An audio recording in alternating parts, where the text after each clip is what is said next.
আমরা কি অ্যাসাইনমেন্ট সবাই আসসালামু জমা আলাইকুম ম্যাম। দিয়েছি? অ্যাসাইনমেন্ট জমা দিয়েছি সবাই? ম্যাম সবগুলো এখনো দেওয়া হয়নি। আজকেই তো তোমাদের দিতে হবে, তাই না? জি ম্যাম। কি ফুয়াদ, কালকে নাম্বারগুলো পেয়েছো?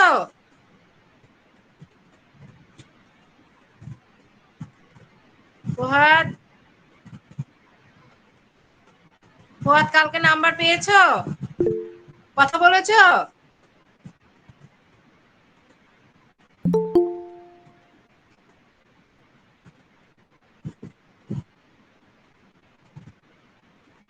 তোমাদের অ্যাসাইনমেন্ট কিভাবে জমা দিতে হচ্ছে? কেউ একজন অভি বলো তো কিভাবে জমা দিচ্ছ? ম্যাম ফিজিক্সটা হচ্ছে স্যার ক্লাসে ছিল, দেন আমি স্যার মেসেঞ্জারে দিলাম, পরে স্যার হচ্ছে মানে লাইভে হচ্ছে চেক করে দিল, আমাকে কি কি ভুল ছিল এগুলো সংশোধন করে দিল। তোমাদের জমা জমা দিতে হচ্ছে কিভাবে? ম্যাম গুগল ক্লাসরুমে। গুগল ক্লাসরুমে। হ্যাঁ, সবাই শুনেছো যারা জানো না, কারণ সব টিচাররাই নতুন নতুন গুগল ক্লাসরুম ওপেন করেছেন। হ্যাঁ, তোমাদের যাদের ফিজিক্স কেমিস্ট্রি ম্যাথ আছে তারা গুগল ক্লাসরুমে দিয়ে দিবে, এবং যাদের ফিজিক্স কেমিস্ট্রি বায়োলজি আছে তারাও কি প্রত্যেকটা টিচারই গুগল ক্লাসরুম খুলেছে, ক্লাসরুমে কিন্তু তোমাদের কিন্তু হার্ড কপিও দিতে হবে। হার্ড কপিটা ভালোভাবে সংরক্ষণ করে রাখবে একটা ফাইলে, কারণ এটা যখন কলেজে তোমাদের যাবে, কলেজে গিয়ে এটা জমা দিতে হবে। আচ্ছা, আমরা তো 11 অধ্যায় পড়ছিলাম।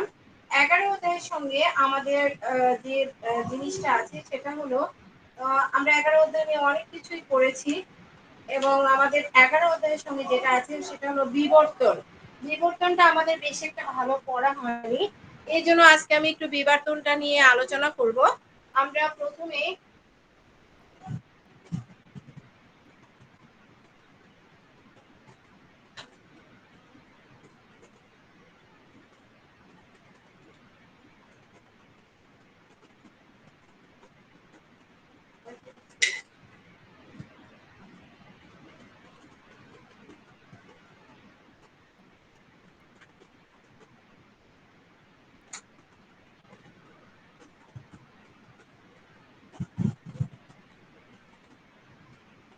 বিবর্তন, এই চ্যাপ্টারটা আমাদের জন্য ইম্পর্টেন্ট, কারণ 11 অধ্যায় যেহেতু ইম্পর্টেন্ট, অতএব বিবর্তন আমাদের করতে হবে।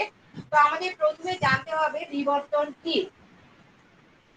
বিবর্তন কি আমরা এর আগেও জেনে এসেছি, তারপরেও জানছি যে কোন জীবের জীবগোষ্ঠীর উত্তরাধিকারযোগ্য বৈশিষ্ট্য। উত্তরাধিকারযোগ্য বৈশিষ্ট্য মানেই হলো জিনগত বৈশিষ্ট্য। উত্তরাধিকারযোগ্য বৈশিষ্ট্য মানেই হলো জিনগত বৈশিষ্ট্য। এটা আমরা এটা আমাদের জানা যে উত্তরাধিকারযোগ্য বৈশিষ্ট্য মানে কি জিনগত বৈশিষ্ট্য। তাহলে বিবর্তন কি? কোন জীবের জিনগত বৈশিষ্ট্য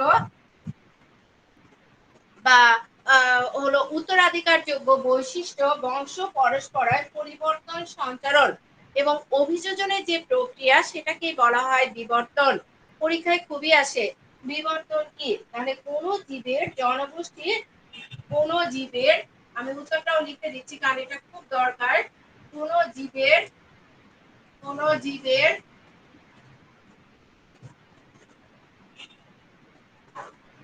জনগোষ্ঠী তো বোঝই, জনগোষ্ঠীর গোষ্ঠীর জিনগত বৈশিষ্ট্য, জিনগত বৈশিষ্ট্য, জিনগত বৈশিষ্ট্য বংশ পরম্পরায়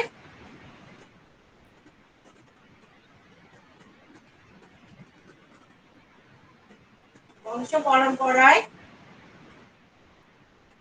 পরিবর্তন, পরিবর্তন, সঞ্চারণ, সঞ্চারণ ও অভিযোজনের প্রক্রিয়া।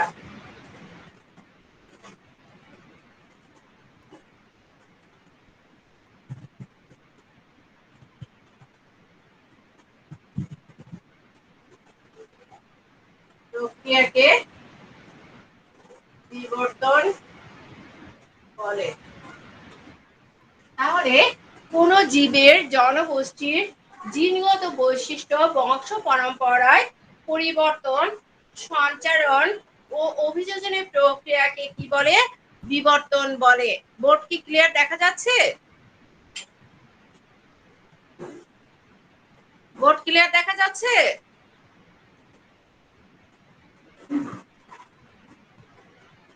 বোর্ড ক্লিয়ার দেখা যাচ্ছে?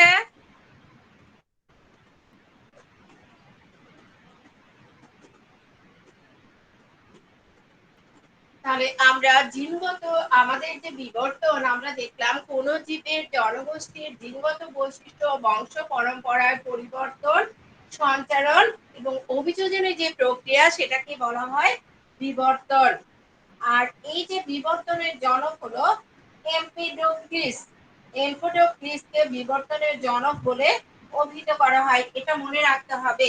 এমপিডোক্লিস, এমপিডো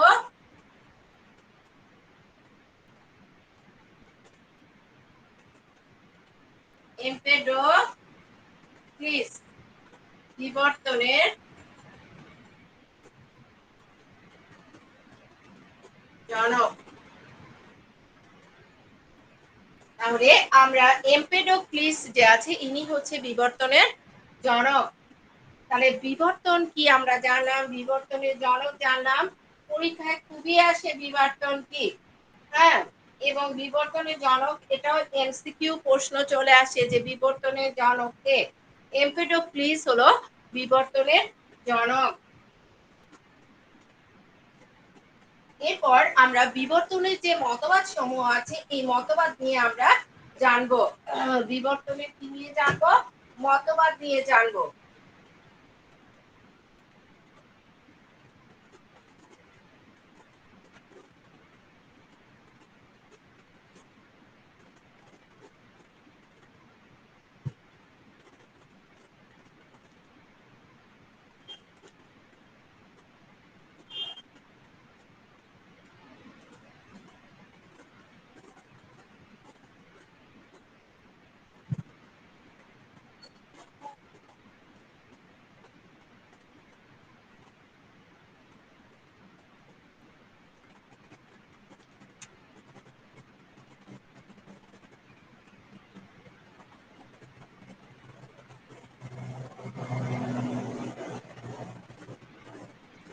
আমরা বিবর্তন নিয়ে যে কথা বলছি, আমাদের বিবর্তনের এখানে আমরা জানি যে কয়েকজন বিজ্ঞানী বিবর্তন সম্পর্কে মতবাদ দিয়েছেন। একটা হচ্ছে ল্যামার্কের যে সূত্র আছে সেটা ল্যামার্ক দিয়েছেন এবং ডারউইন দিয়েছেন। ল্যামার্কের মতবাদটাকে বলা হয় হলো ল্যামার্কিজম, আর ডারউইনের মতবাদটাকে বলা হয় ডারউইনিজম। তাহলে আমরা যে এই ল্যামার্কিজম এবং ডারউইনিজম বা ডারউইনিবাদ আছে এটা আমরা জানবো। এবং এই যে বিবর্তনের যে মতবাদ, এই বিবর্তনের মতবাদ সম্পর্কে লামার্ক যেটা দিয়েছিলেন যে বৈশিষ্ট্যটা, সেটার নাম হলো অর্জিত বৈশিষ্ট্যের উত্তরাধিকার মতবাদ। অর্জিত বৈশিষ্ট্যের উত্তরাধিকার মতবাদ লামার্কের যে মতবাদটা। এবং লামার্কের যে সূত্র, এই সূত্রকে চারটা সূত্রের অধীনে ব্যাখ্যা করেছেন, সেটা হলো ডটসন। ডটসন ল্যামার্কের সূত্রকে চারটা সূত্রের অধীনে ব্যাখ্যা করেছেন। তাহলে আমরা প্রথমে জানলাম বিবর্তন কি, বোর্ডে লেখা আছে দেখো, কোন জীবের জনগোষ্ঠীর জিনগত বৈশিষ্ট্য বংশ পরম্পরায় পরিবর্তন, সঞ্চারণ ও অভিযোজনের প্রক্রিয়াকে বলে বিবর্তন। এবং বিবর্তনের জনককে এমপেডোক্লিস হলো বিবর্তনের জনক। এমপেডোক্লিসকে বিবর্তনের জনক। তাহলে আমরা এই যে বিবর্তনের জনক সম্পর্কে জানলাম, এবং এখন আমরা যেটা জানবো সেটা হলো ল্যামার্কের যে সূত্র আছে এই সূত্র সমূহ নিয়ে আমরা আলোচনা করব। ল্যামার্কের যে মতবাদ, ল্যামার্কের মতবাদকে বলা হয় অর্জিত বৈশিষ্ট্যের উত্তরাধিকার।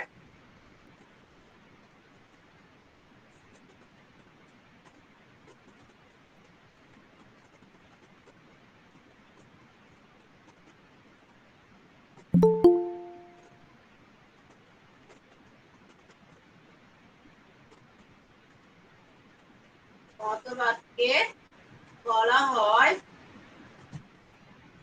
হয় অর্জিত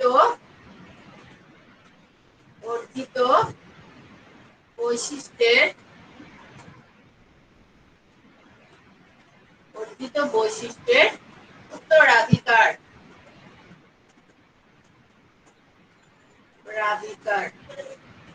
তাহলে আমরা ব্রেনে সেভ করে নেই অর্জিত বৈশিষ্ট্যের উত্তরাধিকার ল্যামার্কের যে মতবাদ এই মতবাদকে বলা হয় অর্জিত বৈশিষ্ট্যের উত্তরাধিকার ল্যামার্কের মতবাদকে বলা হয় অর্জিত বৈশিষ্ট্যের উত্তরাধিকার আমরা এটা ব্রেনে সেভ করে নিব যে ল্যামার্কের যে মতবাদ তাকে বলা হচ্ছে অর্জিত বৈশিষ্ট্যের উত্তরাধিকার ল্যামার্কের যে মতবাদ এই মতবাদের নাম কি অর্জিত বৈশিষ্ট্যের উত্তরাধিকার এটাও পরীক্ষায় চলে আসে এখন আমরা জানবো ল্যামার্কের যে সূত্র সমূহ ল্যামার্কের সূত্র সমূহ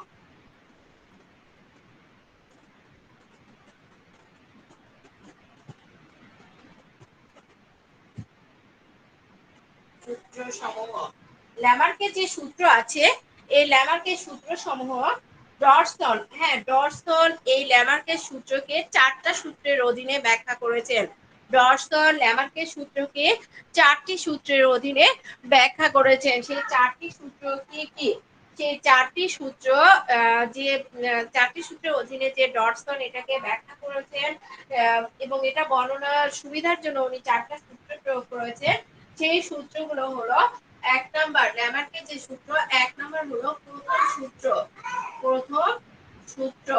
প্রথম সূত্রের নাম হলো বৃদ্ধি ব্রেনে সেভ করে নেই ল্যামার্কের প্রথম সূত্রের নাম বৃদ্ধি এরপর আছে দ্বিতীয় সূত্রের নাম হলো পরিবেশের প্রভাব পরিবেশের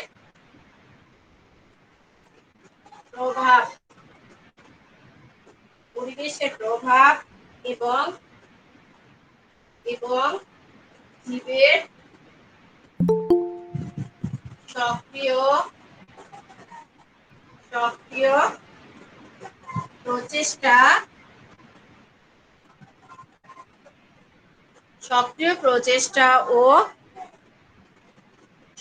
প্রচেষ্টা ও আঙ্গিক পরিবর্তন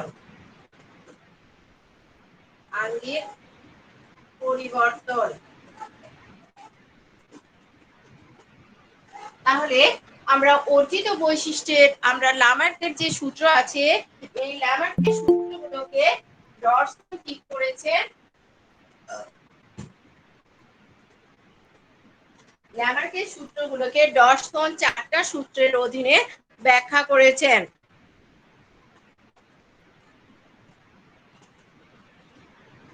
তাহলে যে চারটা সূত্রের অধীনে ডরসন এটাকে ব্যাখ্যা করেছেন প্রথম সূত্র হলো বৃদ্ধি দ্বিতীয় সূত্র কি পরিবেশের প্রভাব এবং জীবের সক্রিয় প্রচেষ্টা ও আঙ্গিক পরিবর্তন এরপর ল্যামার্কের যে তৃতীয় সূত্র আছে তৃতীয় সূত্রের নাম হলো তৃতীয় সূত্র ব্যবহার ও অব্যবহার তৃতীয় সূত্র কি ব্যবহার ও অব্যবহার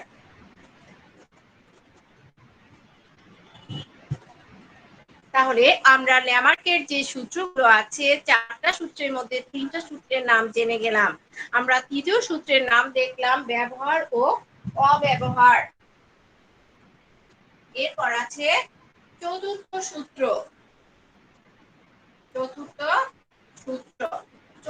সূত্রের নাম আমরা দেখলাম চতুর্থ সূত্রের নাম হলো ল্যামার্কের অর্জিত বৈশিষ্ট্যের উত্তরাধিকার অর্জিত বৈশিষ্ট্যের উত্তরাধিকার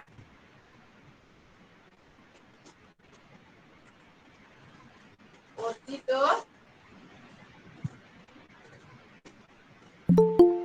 বৈশিষ্ট্যের উত্তরাধিকার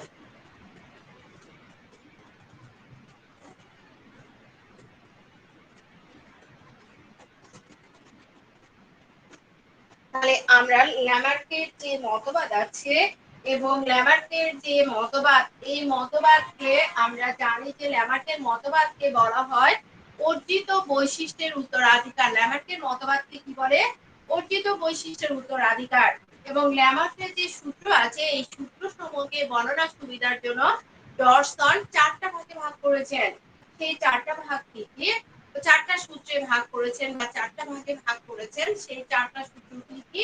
প্রথম সূত্র হলো বৃদ্ধি। প্রথম সূত্র কি? বৃদ্ধি। দ্বিতীয় সূত্র হলো পরিবেশের প্রভাব এবং জীবের সক্রিয় প্রচেষ্টা ও আঙ্গিক পরিবর্তন। তৃতীয় সূত্র হলো ব্যবহার ও অব্যবহার। আর চতুর্থ সূত্র হলো অর্জিত বৈশিষ্ট্যের উত্তরাধিকার। তাহলে আমরা সূত্রগুলোর নাম জানলাম, এখন সূত্রের নাম জানলে সূত্রের বর্ণনা আমাদের জানতে হবে। প্রথম সূত্রটা কি? বৃদ্ধি। প্রত্যেক জীব তার জীবকালে মানে তার জীবনকালে মানে যতদিন জীবটা বেঁচে থাকে জীবনকালে অন্তঃজীবনী শক্তির প্রভাবে দেহের আকার এবং অঙ্গ প্রত্যঙ্গের কি করে? বৃদ্ধি ঘটাতে চায়। তাহলে আমরা জানলাম তার প্রথম সূত্রে যে বৃদ্ধি আছে, এই বৃদ্ধির আমরা কি জানলাম যে প্রত্যেক জীব তার জীবনকালে অন্তঃজীবনী, প্রত্যেক জীব তার জীবনকালে অন্তঃজীবনী শক্তির প্রভাবে দেহের আকার এবং অঙ্গ প্রত্যঙ্গের বৃদ্ধি ঘটাতে চায়। তাহলে প্রত্যেকটা জীব কি করে? তার জীবনকালে হ্যাঁ অন্তঃজীবনী শক্তির প্রভাব খাটিয়ে কি করে? দেহের আকার এবং অঙ্গ প্রত্যঙ্গের বৃদ্ধি ঘটাতে চায়। এটা হলো তার প্রথম সূত্র বৃদ্ধি। আর ল্যামার্কের দ্বিতীয় সূত্র পরিবেশের প্রভাব এবং জীবের সক্রিয় প্রচেষ্টা ও আঙ্গিক পরিবর্তন। তাহলে আমরা তার যে দ্বিতীয় সূত্র আছে, দ্বিতীয় সূত্রটা আমরা কি দেখলাম? পরিবেশের প্রভাব এবং জীবের সক্রিয় প্রচেষ্টা ও আঙ্গিক পরিবর্তন। শব্দ পরিবর্তনশীল পরিবেশে, তোমরা তো জানো যে শব্দ পরিবর্তনশীল মানে কি? শব্দ পরিবর্তনশীল পরিবেশে অভিযোজনের জন্য সৃষ্ট অভাববোধের উদ্দীপনা এবং নিরন্তর প্রচেষ্টার ফলে কি হয়? দেহের আঙ্গিক পরিবর্তন ঘটে। এরপর তৃতীয় সূত্র আছে ব্যবহার এবং অব্যবহার। আমরা জানি যে কোনো অঙ্গ ক্রমাগত ব্যবহারের ফলে কি হয়? সুগঠিত, কর্মক্ষম এবং বড় হতে পারে। আর অব্যবহারের ফলে কি হয়ে যায়? এটা বিলুপ্ত হয়ে যায়। এরপর অর্জিত বৈশিষ্ট্যের উত্তরাধিকার। প্রত্যেকটা জীব তার জীবদ্দশায় অর্জিত সকল বৈশিষ্ট্য ভবিষ্যৎ বংশধরে সঞ্চারিত করে বা ভবিষ্যৎ বংশধরে সঞ্চারিত হয়। তাহলে আমরা যে ল্যামার্কের যে চারটা সূত্র আছে, আমরা এই চারটা সূত্র যে ডটসন যে এই চারটা সূত্র ডটসন যে ব্যবহার করেছিলেন, হ্যাঁ বর্ণনার সুবিধার্থে চারটা ভাগে ভাগ করে নিয়েছিলেন। আমরা এই চারটা সূত্র মাথায় সেভ হয়েছে? বুঝেছি? পরীক্ষা আসলে পারবো? পরীক্ষা আসলে পারবো? হ্যাঁ, রেসপন্স না করলে তো সমস্যা।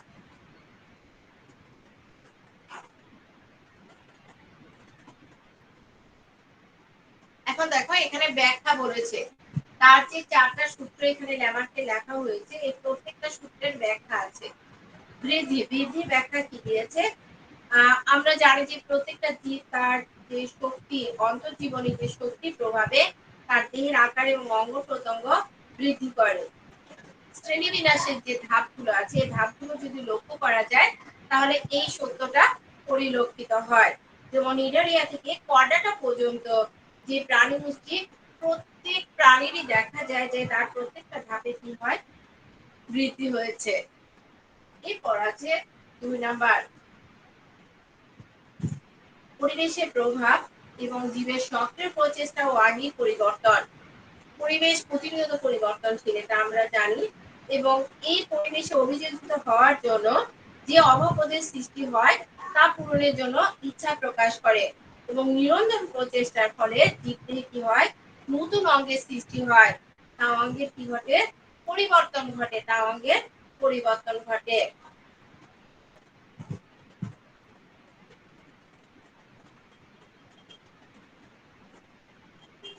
ব্যবহার অব্যবহার, তৃতীয় সূত্র।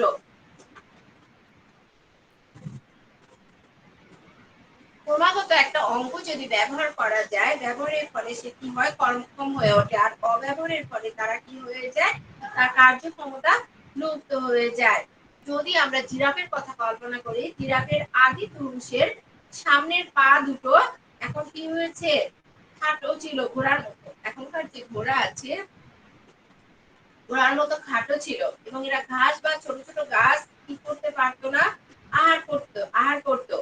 কিন্তু বিভিন্ন প্রাকৃতিক পরিবেশের কারণে কি হয়েছে, চারণভূমির অভাব দেখা দিয়েছে, ঘাসের অভাব দিয়েছে, তখন তারা কি করলো, গাছের উঁচু শাখা প্রশাখা তারা খেতে শুরু করলো।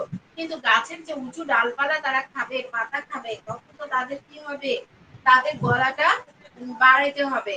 এবং তারা কি করলো, ক্রমাগত তাদের গলাটা ব্যবহারের ফলে একটু একটু করে গলাটা বাড়তে থাকলো। কিন্তু তাতে দেখা গেল যে তার আগের যে পূর্বপুরুষ ছিল তাদের গলাটা খাটো ছিল, কিন্তু বর্তমান যে জিরাফ তার গলাটা কি হয়েছে, লম্বা হয়েছে। হুম।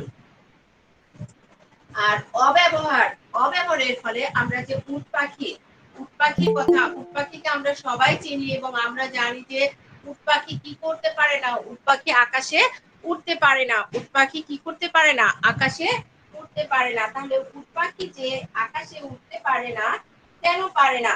কিন্তু তার পূর্বপুরুষ যে ছিল, উট পাখির যে পূর্বপুরুষ ছিল, সে কিন্তু আকাশে উঠতে পারতো। উট পাখির পূর্বপুরুষ কি হতো, আকাশে উঠতে পারতো। কিন্তু না, আকাশে না ওড়ার কারণে উট পাখি ধীরে ধীরে আকাশে না ওড়ার কারণে উট পাখি কি হয়েছে, তার যে ডানা, এই ডানাগুলো একটা নিষ্ক্রিয় অঙ্গে পরিণত হয়েছে, কারণ উট পাখি ডানা সে ব্যবহার করে না। আর না করার কারণে সে কি হয়েছে, নিষ্ক্রিয় অঙ্গে পরিণত হয়েছে। কিন্তু আগে যখন উট পাখি পূর্বপুরুষ উঠতে পারতো, তখন সে ডানাগুলোকে কি করতো, ব্যবহার করতো। হুম। এরপরে দেখো, এখানে আরেকটা কথা আছে যে মানুষের পূর্বপুরুষের লেজ ক্রমাগত অব্যবহারের ফলে কবজিকে রূপান্তরিত হয়েছে। হ্যাঁ, অনেক আগে, হ্যাঁ, ডানা নিয়ে যে বলেছিলেন যে আমাদের মানুষের লেজ আছে, কিন্তু এই লেজ ছিল, কিন্তু এই লেজ ব্যবহার না করার কারণে সেটা কিসে পরিণত হয়েছে, কবজিকে রূপান্তরিত হয়েছে।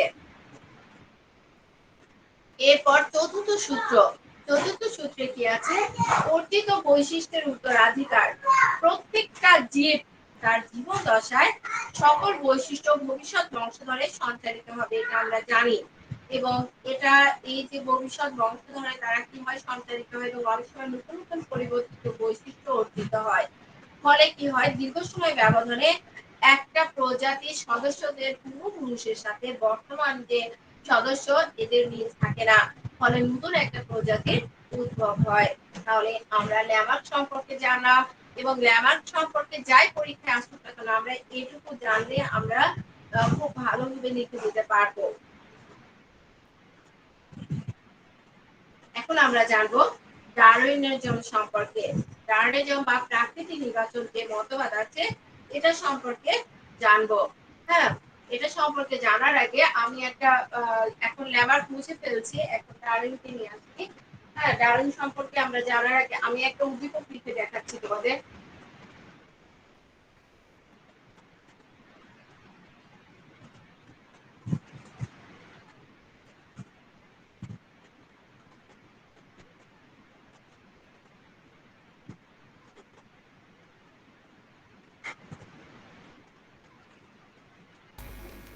মিস ফ্যানের সাউন্ডটা না খুব বেশি। হ্যাঁ, ফ্যানের সাউন্ডটা খুব বেশি আসতেছে। সাউন্ড কি হয়েছে? ফ্যানের sound miss, ceiling fan. Sound clear আসছে না? মিস ফ্যানের সাউন্ড আসতেছে মাইক থেকে। ও, ফ্যানের সাউন্ড আসতেছে তাই?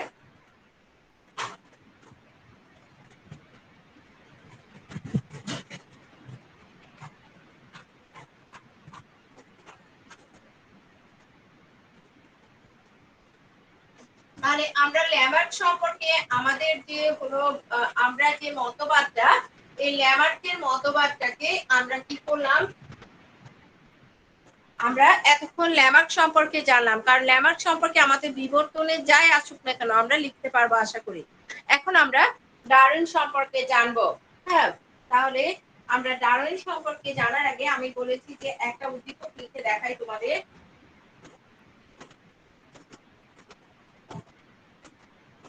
তারা টিভি অনুষ্ঠান থেকে টিভি অনুষ্ঠান থেকে অনুষ্ঠান থেকে যে অনুষ্ঠান থেকে কি করলো, বিবর্তন সম্পর্কে জানতে পারে। বিবর্তন সম্পর্কে সম্পর্কে জানতে পারে, জানতে পারে। জীবন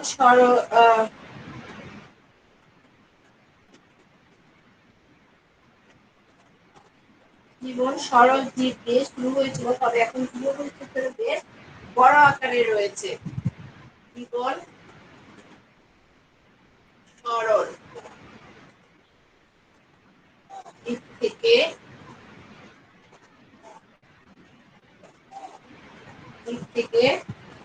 শুরু হয়েছিল,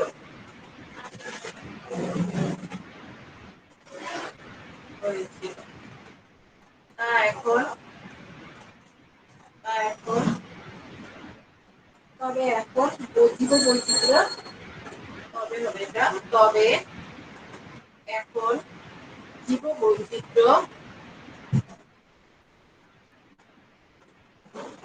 বৈচিত্র্য জীববৈচিত্র্য বেশ বড় আকারে রয়েছে, রয়েছে। ডারউইনের তত্ত্ব এখন পর্যন্ত সবচেয়ে গ্রহণযোগ্য বিবর্তন সম্পর্কে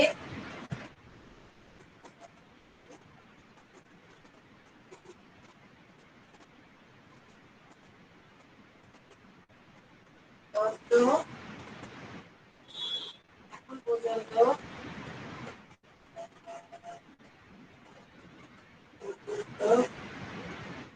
সবচেয়ে গ্রহণযোগ্য গ্রহণযোগ্য গ্রহণযোগ্য এবং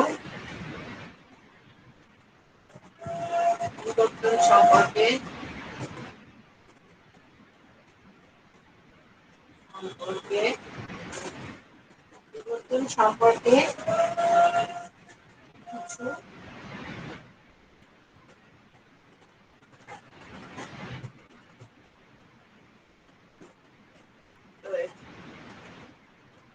আমরা ধরো ক নাম্বারে দিলাম বিবর্তন কি, আমরা শুরুতে শিখেছি বিবর্তন কি। ক নাম্বারে দিলাম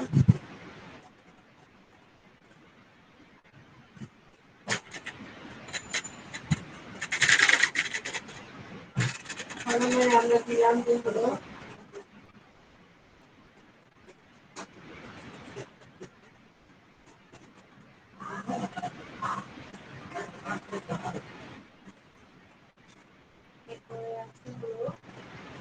আমরা দ্বিতীয়তে হলো ল্যামার্কের যে সূত্র লিখলাম, যে ল্যামার্কের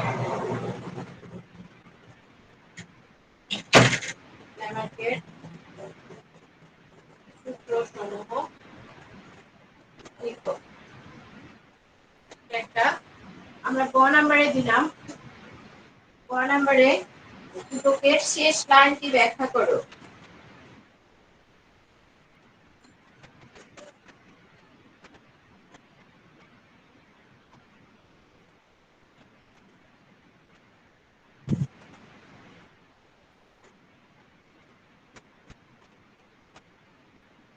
শেষ লাইনটি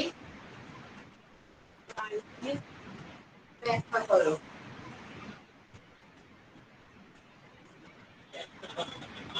আমরা গ পর্যন্ত আগে পড়ি, ঘ নাম্বারটা আমি পরে লিখে দিচ্ছি। তো আমরা যেটা আমাদের এখানে দেখো বিবর্তন কি এবং ল্যামার্কের সূত্র সমূহ কি, এগুলো আমরা সবই পড়ে এসেছি।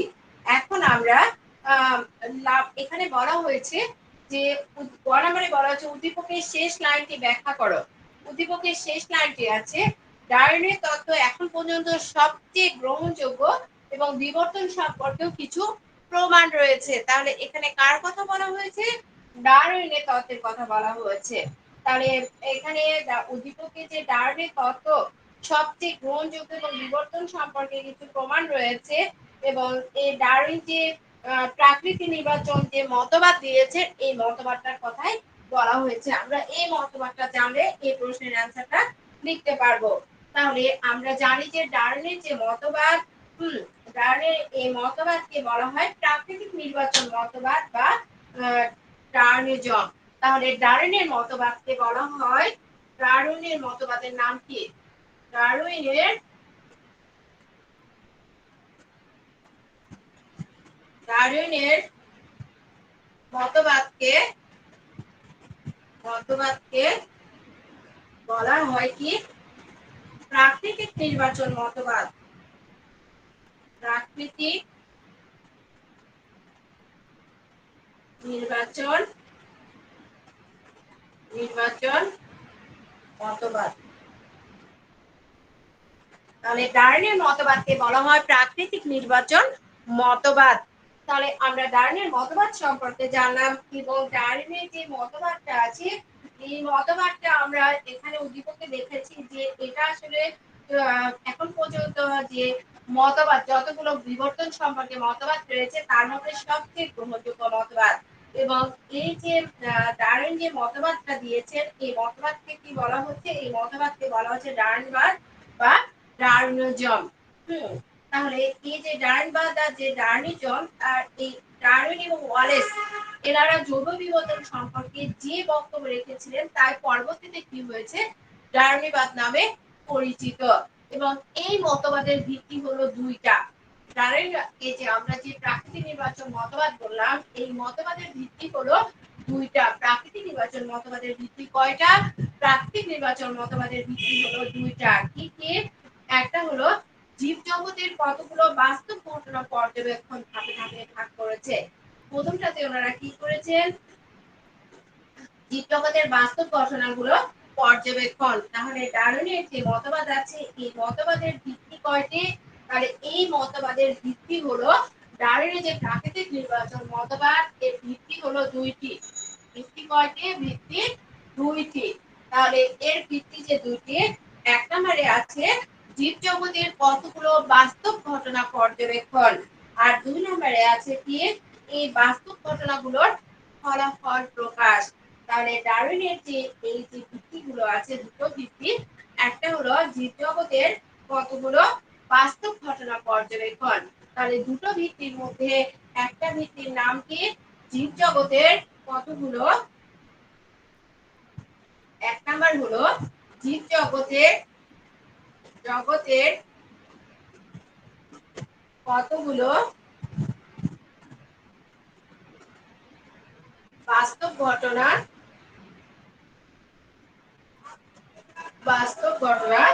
জীব জগতের কতগুলো কি বাস্তব ঘটনা পর্যবেক্ষণ। বাস্তব ঘটনা পর্যবেক্ষণ।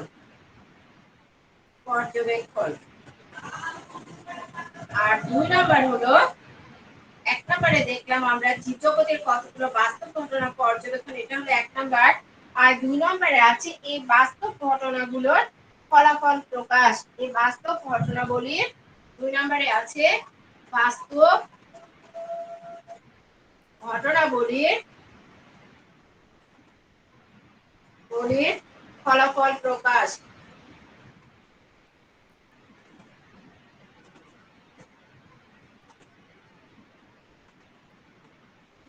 তাহলে আমরা বোর্ডে দেখতে পাচ্ছি যে ডারউইনের যে মতবাদ এই মতবাদকে বলা হয় প্রাকৃতিক নির্বাচন মতবাদ। ডারউইনের মতবাদকে বলা হয় প্রাকৃতিক নির্বাচন মতবাদ এবং এর ভিত্তি কয়টি? দুইটি। এই মতবাদের ভিত্তি হলো দুইটি।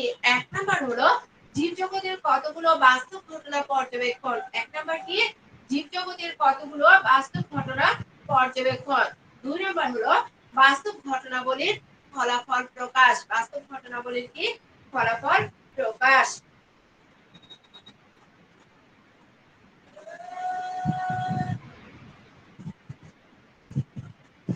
আমরা যে এই যে দুটো ঘটনা যে দেখলাম, এখন আমরা এই ডারউইনের যে মতবাদ এই মতবাদের ব্যাখ্যা আমরা জানবো। মতবাদের ব্যাখ্যা জানতে কি আমরা যেটা জানবো যে হলো আমাদের এখানে কি কি দিয়েছে উনি? বংশবৃদ্ধির উচ্চ হার। বংশবৃদ্ধির উচ্চ হার, খাদ্য ও বাসস্থানের সীমাবদ্ধতা, জীবন সংগ্রাম। এরপর আছে সার্বজনীন প্রবৃত্তি বা প্রকরণের উপস্থিতি। এরপর যোগ্যতম ঊর্ধ্বতন প্রাকৃতিক নির্বাচন। তাহলে রায়নের মতবাদ যে আছে, এই মতবাদের গুলো যেগুলো বলা হয়েছে, প্রথমে হলো বংশবৃদ্ধির উচ্চ হার। প্রথমে কি? বংশবৃদ্ধির উচ্চ হার। তাহলে উনি যে মৌলিক সিদ্ধান্তগুলো নিয়েছিলেন ওনার মতবাদ সম্পর্কে, প্রথমটা কি? প্রথমটা হলো বংশবৃদ্ধির উচ্চ হার। 2 নম্বর হলো খাদ্য ও বাসস্থানের সীমাবদ্ধতা। 3 নম্বর জীবন সংগ্রাম। 4 নম্বর পরিবৃত্তির অসীম ক্ষমতা। 5 নম্বর যোগ্যতমের ঊর্ধ্বতন। 6 নম্বর হলো প্রাকৃতিক নির্বাচনবাদ। তাহলে আমরা এই যে নতুন প্রজাতির যে সৃষ্টি, এই সৃষ্টিতে ডারউইনের যে প্রাকৃতিক নির্বাচন যে মতবাদ, এটা বিশ্লেষণ করে কয়টা মৌলিক সিদ্ধান্ত এখানে উপনীত হয়েছেন? 6টা। সেগুলো কি কি? বংশবৃদ্ধির উচ্চ হার, খাদ্য ও বাসস্থানের সীমাবদ্ধতা, জীবন সংগ্রাম, পরিবৃত্তির অসীম ক্ষমতা, যোগ্যতমের ঊর্ধ্বতন প্রাকৃতিক নির্বাচনবাদ। তাহলে ডার্নের যে মতবাদ আছে, এই ডার্নের মতবাদের যে মৌলিক সিদ্ধান্তগুলো যেগুলো উনি তুলে ধরেছিলেন, সেই মৌলিক সিদ্ধান্তগুলো কি কি?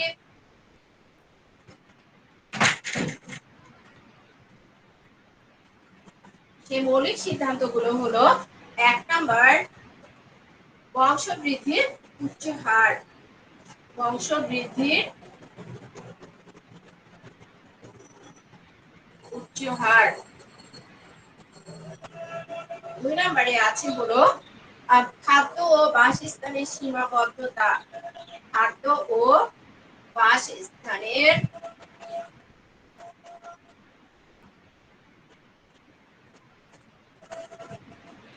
সীমাবদ্ধতা।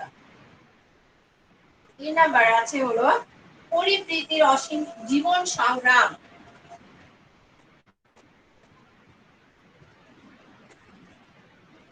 সংগ্রাম। 4 নম্বরে আছে হলো পরিবৃত্তির অসীম ক্ষমতা,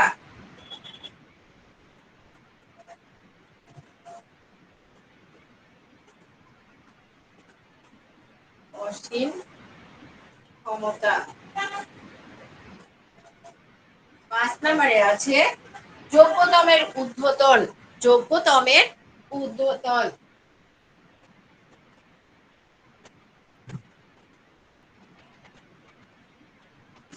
যোগ্যতমের ঊর্ধ্বতন, ঊর্ধ্বতন। 6 নম্বরে আছে, 6 নম্বরটা এখানে দেই, 6 নম্বরে আছে প্রাকৃতিক নির্বাচন।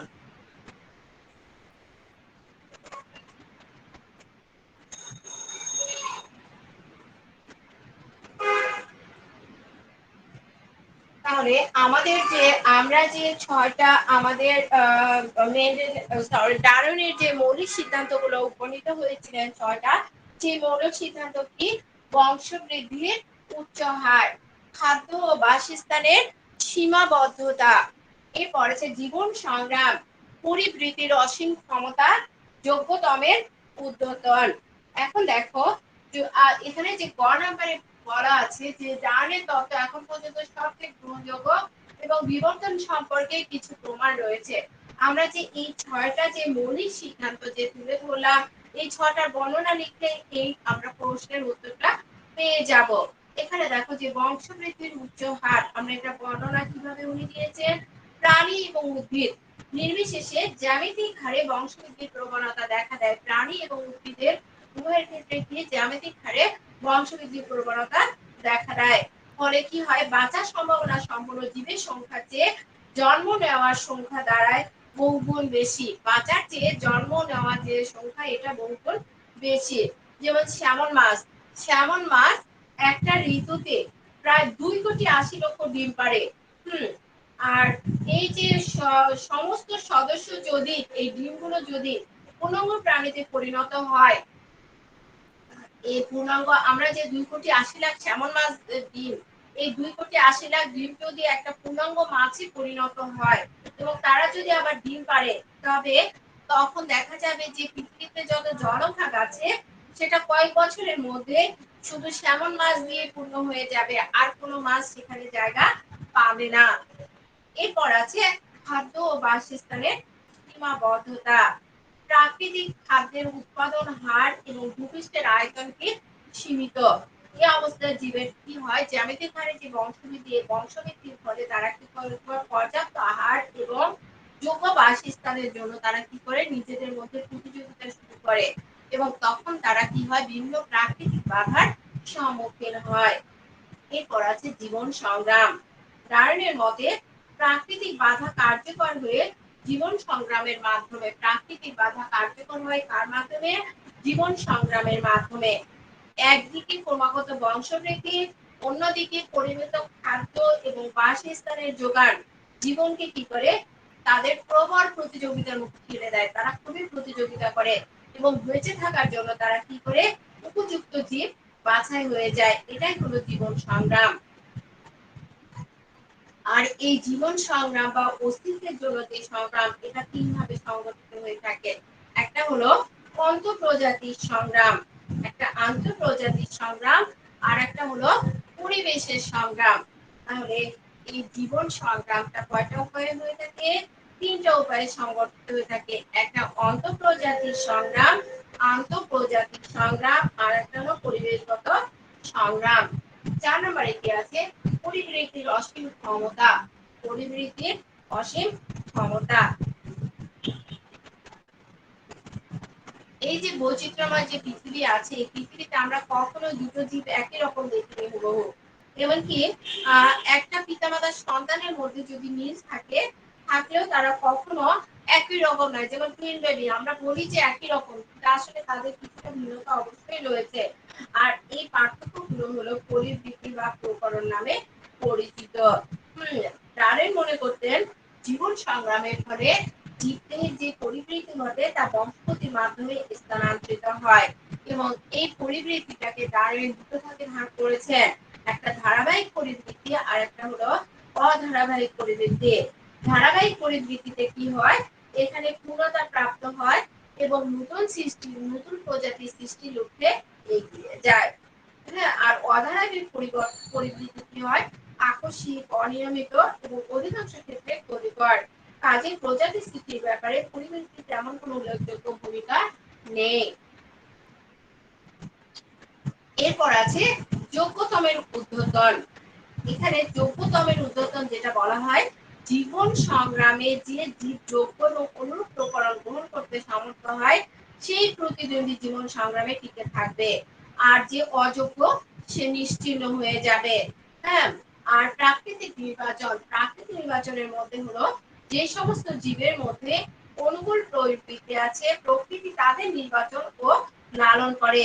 সুবিধাজনক পরিবৃত্তি জীব পরিবেশের সাথে নিজেদের মানিয়ে নিতে পারে এবং অযোগ্য যারা, তাদের তুলনায় বেশি পরিবৃত্তি দেখা যায় এবং এই পুনরায় তাদের নির্বাচন করে এবং দুর্যোগ করে তারা কি হয়, প্রকৃতির মাধ্যমে নির্বাচিত হয়ে প্রাণী এবং উদ্ভিদের নতুন নতুন প্রজাতির সৃষ্টি হয়। তাহলে আমরা ডারউইনিজম এবং ল্যামার্কিজম শিখলাম এবং প্রথমে আমরা শিখলাম বিবর্তন কি, তারপরে আমরা শিখলাম যে ল্যামার্ক যে আছে, ল্যামার্কের যে মতবাদ, সেই মতবাদটাকে বলা অর্জিত বৈশিষ্ট্যের উত্তরাধিকার। এবং এখানে 4টা সূত্র আছে ল্যামার্কের, সেটা আমরা জানলাম, প্রথম, দ্বিতীয় এবং তৃতীয়, চতুর্থ। এরপরে আমরা ডারউইন সম্পর্কে জানলাম। ডারউইনের যে মতবাদ, সে একটা প্রাকৃতিক নির্বাচন মতবাদ এবং ডারউইনের এই মতবাদের দুটো ধারা রয়েছে, যে দুটো ধারা আমরা জানলাম। তারপরে আমরা জানলাম ডারউইনের এই যে মতবাদ আছে, এখানে মৌলিক 6টা যে সিদ্ধান্ত, এই 6টা সিদ্ধান্ত সম্পর্কে আমরা জানলাম। কি কি? বংশগতির উচ্চ হার, খাদ্য ও বাসস্থানের সীমাবদ্ধতা, জীবন সংগ্রাম, পরিবৃত্তির অসীম ক্ষমতা, যোগ্যতমের ঊর্ধ্বতন, প্রাকৃতিক নির্বাচন। তাহলে আমরা এই জিনিসগুলো খুব ভালো করে জানলাম এবং আমরা বিবর্তন সম্পর্কে যেটুকু ম্যাডাম পড়ালো, আমরা বাসায় এটুকু খুব ভালো করে পড়ার চেষ্টা করব, কারণ বিবর্তন ইম্পর্টেন্ট। যেহেতু আমাদের 11 অধ্যায় পরীক্ষা আছে, আমাদের অধ্যায় চ্যাপ্টার কমে দিয়েছে, অতএব আমাদের খুব ভালো করে পড়তে হবে। কারণ আমরা 11 অধ্যায়ে যেগুলো আসার মতো মোটামুটি পড়েছি, এখন আমরা বিবর্তনটা পড়লে আমাদের 11 অধ্যায়টা ভালো হয়ে যায়। তো আমরা সবাই 11 অধ্যায়টা খুব ভালো করে পড়বো। তো সবাই ভালো থেকো। ওকে, আল্লাহ হাফেজ, আসসালামু আলাইকুম।